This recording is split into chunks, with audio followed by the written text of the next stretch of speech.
sit back, relax, and enjoy, because, ladies and gentlemen, it's showtime! It's not gonna happen, and Daniel McMillan, Pennsylvania native, kept here winning here at Pocono. Third win of the season, and win the championship. Ryan Benjamin with the last lap pass. And he is going to score the victory in the Minute Maid 300. Salmon Oskin, third win of the season. He's gonna get it and only leads 3 laps today. Welcome to the NOFSRL.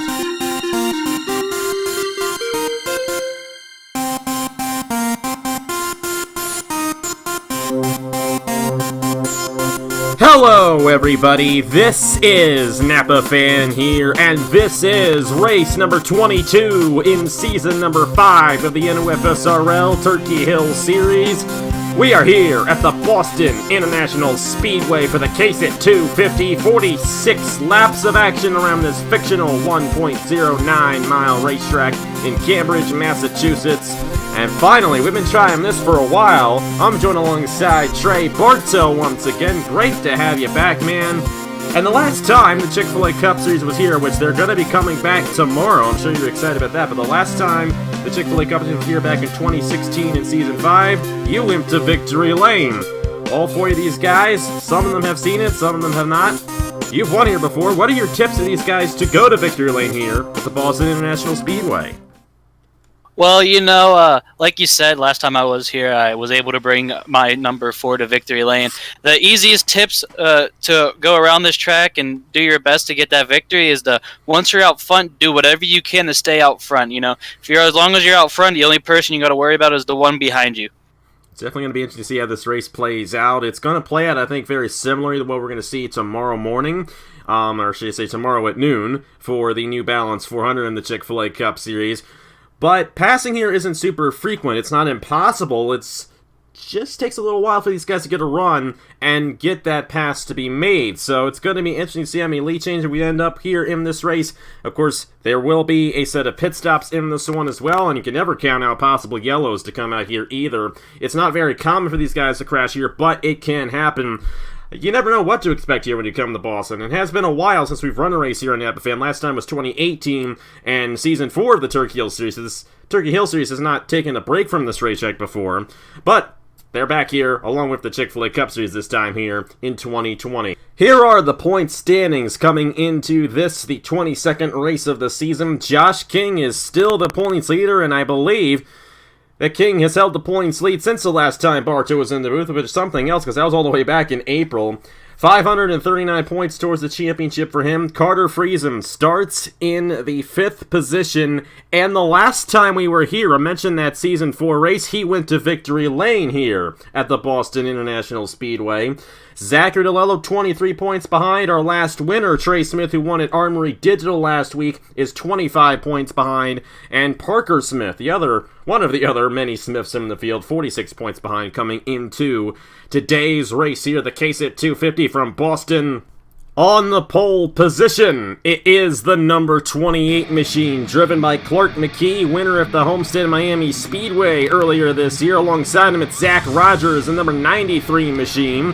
His teammate Hunter Blade there, Scorpion Motorsports still going for their first win of the season. They have a good chance here today. Mark Allen, winner of the Atlanta race earlier this year.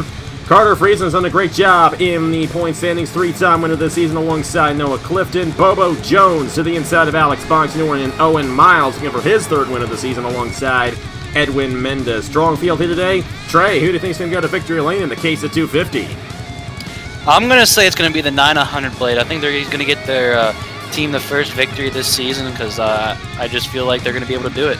We're going to have to see what the Scorpion Motorsports team can do with 2 of their guys starting inside the top 3. We'll have to see what Carter Friesen can do. Can he finally take the points lead away from Josh King? We'll find out in 46 laps. Green flag in Boston here in the KSIT 250 of the Turkey Hill Series.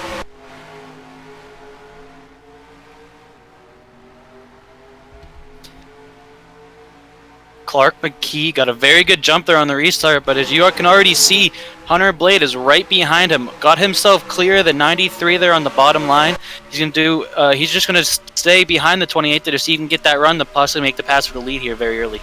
Good run there for the driver of the number 28, Clark McKee, but Hunter Blade holding that inside lane. The outside doesn't usually fall off too poorly here. It's not the preferred line, But you can see Zach Rogers still trying to hold on there. He's now in a battle with Bobo Jones and Owen Miles, but he does continue to slip back. Carter Friesen up to the 3rd position, and like we said, the last time we were here at the Boston International Speedway, he went to victory lane, so we'll have to see if he can do that here today as well. But Bobo Jones going to move to the inside of him for the 3rd position. Great run there for the number 73 team. Owen Miles there in the number 52, looking for his 3rd win of the season. He won at Chicagoland and Kansas earlier in the year. This place doesn't work a lot like Kansas. It works a lot closer to Rockingham, but these guys don't go to Rockingham, so definitely interesting to see what these guys do here at Boston here today in this 46-lap race. Hunter Blade trying to hang on here right behind Clark McKee. And you may notice now we have a scrolling ticker. Now, that will not necessarily be up to date with the current lap. However, it is to help you guys find where you are on the racetrack, give you an idea of where you are on the racetrack as the race goes along. Because the ticker scrolls so slowly, I should say, it can take, especially here at the rate this thing is going, probably 10 laps for it to scroll the whole way through. It's a very slow ticker. But it is to help you get an idea of where you are on the racetrack without me having to move the UIE ticker. So hopefully that helps you out and gives you a better viewing experience for these races here in the NOFSRL. Clark McKee has a good viewing experience, a clean racetrack ahead of him here at Boston.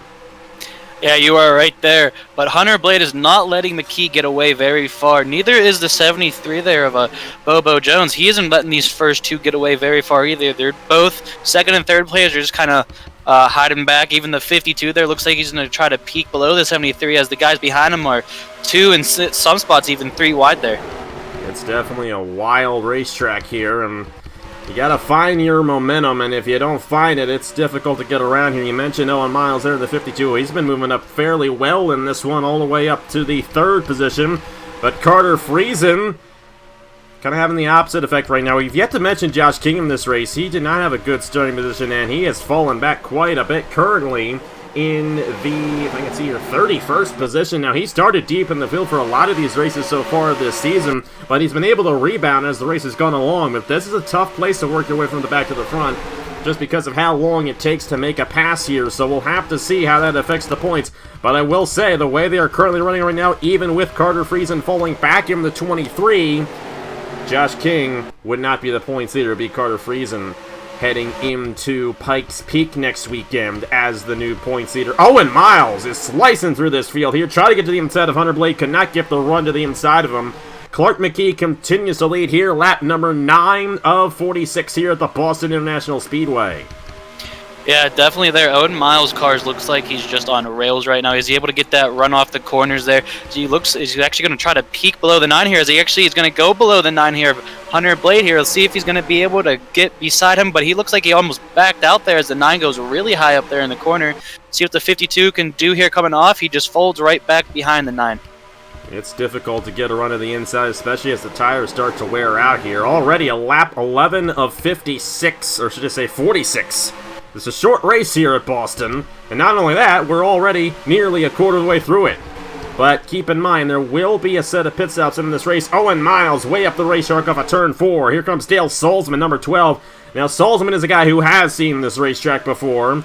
Guys like McKee and Blade and Owen Miles have not. Salzman has. He's got a lot of Napa fan experience, and we're going to have to see if he can find his way to the back bumper of the 9 and the 28, but it's been McKee and Blade, a couple of guys who have not had the best of seasons. Of course, McKee has actually been up there in the points, so I actually take that back when it comes to Clark McKee. But Hunter Blade, number 9, hasn't been the best rookie season for him. Only 1 top 5, 4 top 10s for the Scorpion Motorsports driver. Of course, Clark McKee did win at Homestead earlier this season. He does come in 7th in the points, still in an opportunity to win the championship. Joshua Rush up to 3rd. Here comes Edwin Mendez to the inside now, number 99, as Salzman and Mark Allen fall back. Owen Miles has fallen back as well, and these guys bunching up a little bit here for the battle for 5th.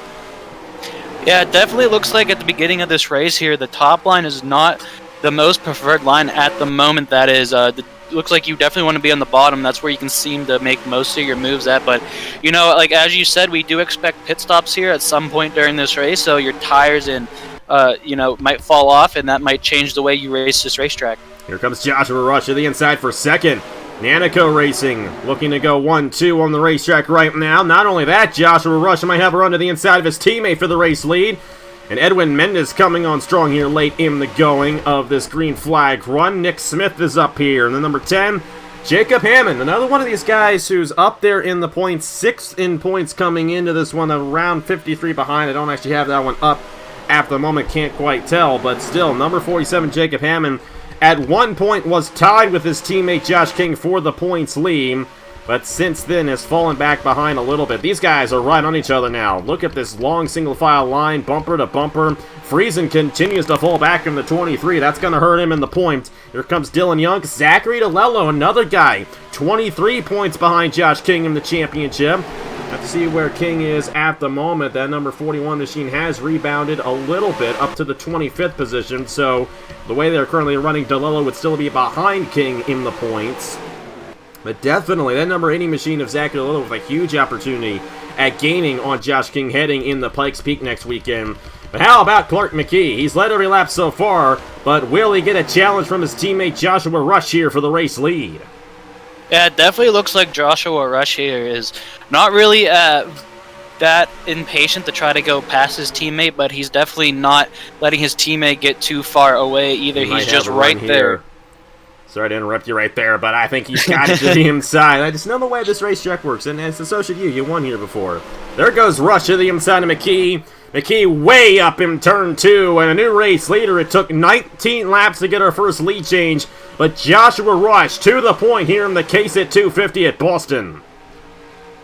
You were right there off of that last corner there coming onto the front stretch. He got a very good run there. Was able to get to the inside of him on the front stretch there. Use the inside line to his advantage, the shorter way around the racetrack and get past his teammate there.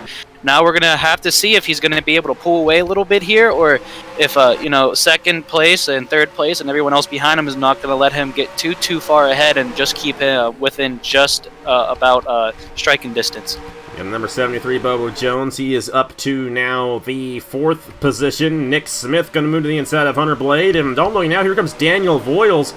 And last time, or one of the times we call a race this season, Daniel Voiles went to victory lane. As a matter of fact, if I'm not mistaken, the last 2 times you were in the booth here for the Turkey Hill Series, Daniel Voiles went to victory lane because you called Bristol with Marty, and he also won that race. So I don't know, a little bit of a good omen you being in the booth there for Daniel Voiles. Hunter Blade way up the racetrack there in the number 9 machine, and he begins to slip up there for the Scorpion Motorsports team. Edwin Mendez now looking to the inside of Clark McKee, and he's going to have a run down the backstretch, entering turn number 3. We'll have to see if he can hold on to it, but McKee had a great run there in the outside lane.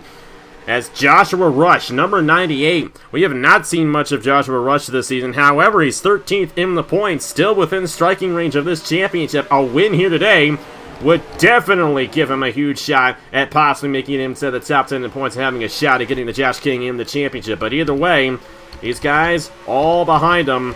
Starting to pull away right now, though. Number 98 of Josh King here, or should I say Joshua Rush. Wrong Josh. We're halfway here in the case of 250 at Boston already. Lap 23 complete here. Yeah, it seems like once the 98 of Rush was able to get out in front into that clean air, it looks like his car is just starting to pull away now, which is always a good sight to be the leader, but never a good sight to be behind the leader there. As you can just see, his car gets smaller and smaller as the laps go on. And Joshua Rush continuing to pull away here. It looks like he has a really strong machine. Then number 98, Nanico Ford. We're going to have to see, though, when we get this cycle of pit stops. It's going to be soon, and as a matter of fact, I think it's beginning right now. Ashlyn Boyd looking to shortcut a little bit here. Number 87, currently in the last position. We're going to have to see what he can do on the cycle and see if he gets an advantage on the rest of the field. Of course, he was already deep in the field as it was, but tire wear does come into effect here at Boston. Even though it looks like a relatively new surface, tire wear is significant here. It's a very high-banked racetrack, and that does heat up on the tires a little bit, and we're going to have to see if any of these guys take a tire strategy that possibly gets them ahead of Joshua Rush here during this cycle. But I imagine we're going to see a lot of guys come down now, and we did, including Carter Friesen, points leader there, number 23, coming down the pit lane. We're going to have to see how that affects him here. And I believe he's got one of the higher pit stalls here through the corner, so he's yet to come down the pit lane here. Ashlyn Boyd's done with his stop. Joshua Rush continues to stay out in the 98 machine, and he is the only one to stay out. That's not good, in my opinion. Logan Williams as well, I believe, also stayed out, but he is 8 seconds behind Joshua Rush right now. Of course, Logan Williams almost won at Armory Digital last weekend. Not the best of runs for him in this one. There goes Joshua Rush, but staying out a few laps there, that's going to hurt him there, as he was on those worn tires longer than anybody else on the racetrack. Yeah, I'm not really sure what the 98 team was thinking there. Maybe they were going to try to see if they could stretch it out one more lap past everyone else and maybe put second on back a lap down, or if they were just trying to see, maybe it was just a little bit of miscommunication there and they wanted to come down with the rest of the pack. Not sure, but we'll have to see how it ends up affecting the 98 there. Dylan Young was the first driver off of the first major cycle. And now with the second cycle coming off the racetrack here, they're going to blend in with the rest of the guys. And it does appear that the number 48 of Dylan Young has just absolutely smashed the field. He's going to surpass Joshua Rush as well. And that is how much of an advantage coming down a lap early can do here at the Boston International Speedway. Great job for Dylan Young on that tire call. Of course, Ashlyn Boyd was deep in the field, but I would imagine he gained a lot of ground as well, and he did. He's inside the top 10 now in the number 87 machine. It is definitely a tire-heavy racetrack, Kim. I think you might be learning something right here, Trey. If you pull that same strategy in tomorrow's race, you might have a good shot at winning. But if you guys saw the IndyCar races at Iowa last week, Kim, it was an extremely similar situation. Pat O'Ward, the Arrow McLaren guys, did the same exact thing. They came down early, and they jumped the field. And now Dylan Young, barring a caution, I think he may have this race in the bag here at Boston. Yeah, I would say he's 3 seconds ahead of second place there. It's definitely, at the moment, his race to lose there unless something bad happens. You never know what could happen, though, you know. Very unpredictable here. We'll have to see if, you know, a caution comes out or if the 23 here has something else up his sleeve that he's able to catch him. Carter Friesen, number 23, gained a ton of ground there as well. Off the pit lane, though, Joshua, or should I say Josh King? I get the Joshes mixed up. Josh King fell to 33rd. So either way, I think Carter Friesen is finally going to take that points hit away from Josh King, given that Friesen can hold off these guys behind him. Clark McKee, Agar Barretto jumped the field very well in the number 2 machine. He won at Iowa back in June, and here he is in the 4th position. And Zachary DeLello as well.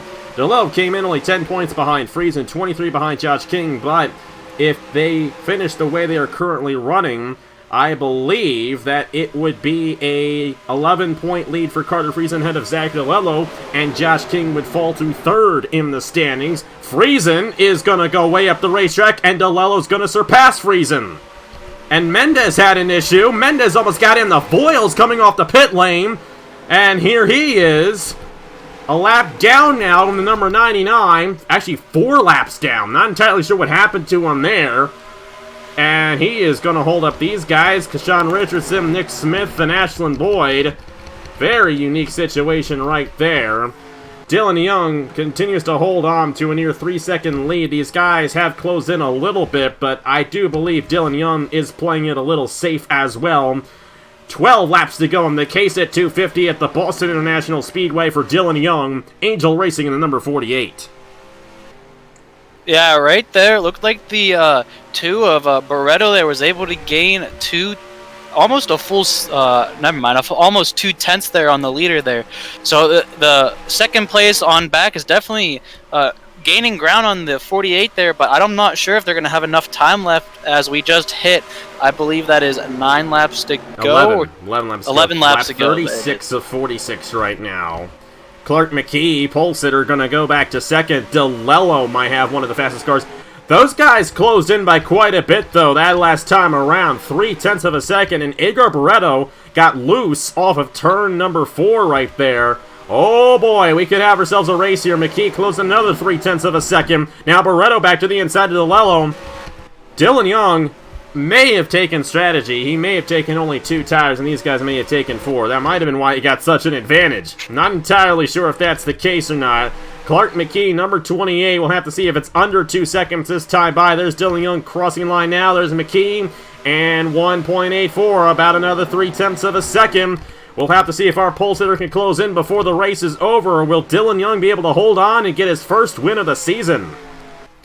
It's that question's definitely up in the air at the moment. I know if I'm Dylan Young, I'm looking back at my mirror and seeing them guys behind me grow bigger and bigger each lap by. But you can't let that get into you. You just got to make sure you hit your marks each and every lap and just drive that car as hard and fast as you can, but at the same time as safely as you can. Don't let the car get out from under you. Don't drive it in there too hard, end up getting tight or something like that happen, just because if that happens, these guys are coming so fast at the moment that they're going to be there within the snap of a finger, and your chances are just almost gone by that point. They continue to close in, not as much as it was before. Dylan Young is managing the gap with 7 laps to go in the case at 250 at Boston. Here comes Mendez. Now, Mendez may have fresher rubber because he did come down the pit lane to fix an issue. He's 4 laps down. So this could disrupt these guys from possibly catching up to Dylan Young. You got Zachary DeLillo there in the 80. He's going to be surpassed there by the number 99. And Igor Barreto in the 2 as well is also going to get passed by the 99. He's got those fresh Goodyears rolling right to the inside of the number 2 machine. 1.43 seconds for Dylan Young ahead of Clark McKee. Here comes Mendez. That's going to slow McKee down a little bit. But McKee might want to let Mendez by right there. That might have been the perfect spot to let Mendez by because McKee, he's going to really dive at him deep. That is going to hurt the 28. And there goes DeLillo for second to the inside of McKee. Now DeLillo's going to be in the position to catch up to Dylan Young.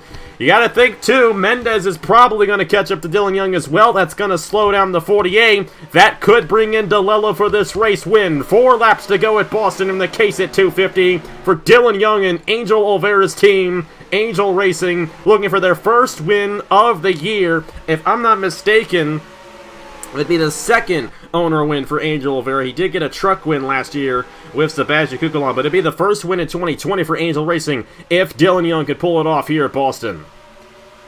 Yeah, it looks like the guys behind him, behind Dylan Young there, they slowly, the gaining they were making on the leader there started to slow down there. They weren't gaining as much as they were beforehand.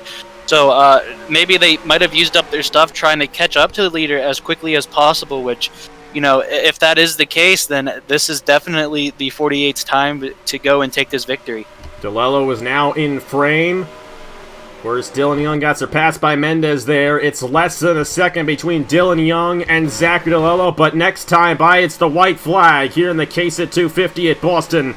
And Dylan Young, the number 48 team, it looks like the strategy is going to pay off. These guys were closing in, but they just simply did not have enough time. White flag in the air for Dylan Young at Boston. Battle for second. Barreto to the inside of Zachary DeLillo. And Barreto's going to steal a point away from DeLillo if he can hold on in the inside lane.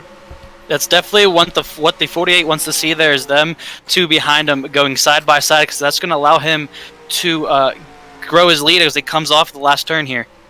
Dylan Young is going to get the race victory here at Boston. Igor Barreto, Zachary DeLillo, Daniel Voiles, Owen Miles, the top 5 here in the case at 250. It's Dylan Young, his first win of the season in the Turkey Hill Series. From 21st in the point standings, he finally goes to victory lane this season here in the Turkey Hill Series. Almost had it at Bristol, lost out to Seth Cole in that one. But I think the bigger story might be the points battle. Zachary DeLillo will gain 6 points on Carter Friesen. Carter Friesen is going to gain enough points to take the points lead away from Josh King. It'll go Friesen, DeLillo, King in the points. So it's going to be interesting heading in the Pikes Peak next weekend to see how it all goes down for that one. But in the end of it all, it's Dylan Young in victory lane in the case of 250 in a caution-free race here at Boston. Great to see that. Nice, clean racing, but it was all over the place, and it came down to strategy. What are you expecting in tomorrow's race? Like I mentioned, last time we were there, you went to victory lane. What are you going to be trying to do to get that first race victory of the season? I'm going to take a page out of the 48's book here. I might try to, cut pit early and then, play a little strategy there and try not to use up my stuff too late and hopefully get a big enough lead to where I can pull out the victory. Let's see what happens tomorrow in the New Balance 400 at noon Eastern Time right here on Napa Fam for the 4th race of the Chase in the Chick-fil-A Cup Series season number 9. Had a wild race on Tuesday night. Obviously, you have another wild race here just a couple miles down the road. We were just in Natick a few days ago. Now we're in Cambridge. We're still in the same state, but both fictional racetracks. So having our fictional swing end tomorrow should be pretty fun for the New Balance 400. But either way, in this race, Josh King finishing 32nd. He is finally going to lose the points lead, and that's the first time in quite some time this season that Josh King will not be the points leader heading into a race. What do you think Josh King is going to be able to do the rest of this season trying to hold on and have a shot at this championship?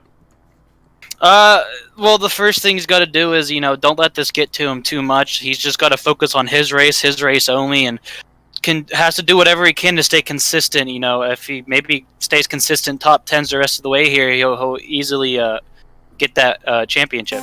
We're going to have to see how it all goes down. We have ourselves, I believe, 6 races left to go. We got a Pikes Peak next weekend. Originally was going to be Canadian Tire, but due to the whole scheduling and everything going on, IndyCar is going to Pikes Peak next weekend, so the Turkey Hill Series will have their stay at the Pikes Peak International Raceway for a 40-lap race around that mile-long racetrack. Then it's on the Michigan, then it's on the Watkins Glen, then Gateway, Daytona, and then the finale at Darlington. So only 6 races remain here in the Turkey Hill Series, and it's a tight points battle up front. Carter Friesen, your new points leader here in the Turkey Hill Series after 22 races. Congratulations, Dylan Young, your race winner here at the Boston International Speedway. And we will see you guys later on today for IndyCar from Kansas. Should be a fun one there for the Kansas 80K. No, Kansas 100K, excuse me. I made that mistake last week. It's a 100-kilometer race, a little bit longer. So it should be fun to see you get it done there to begin their second half of the season. And of course tomorrow, Chick-fil-A Cup is in Boston at noon Eastern Time. On behalf of Trey Bartow, thank you guys so much for watching. Congratulations to Dylan Young on his race victory. And I will see you guys later.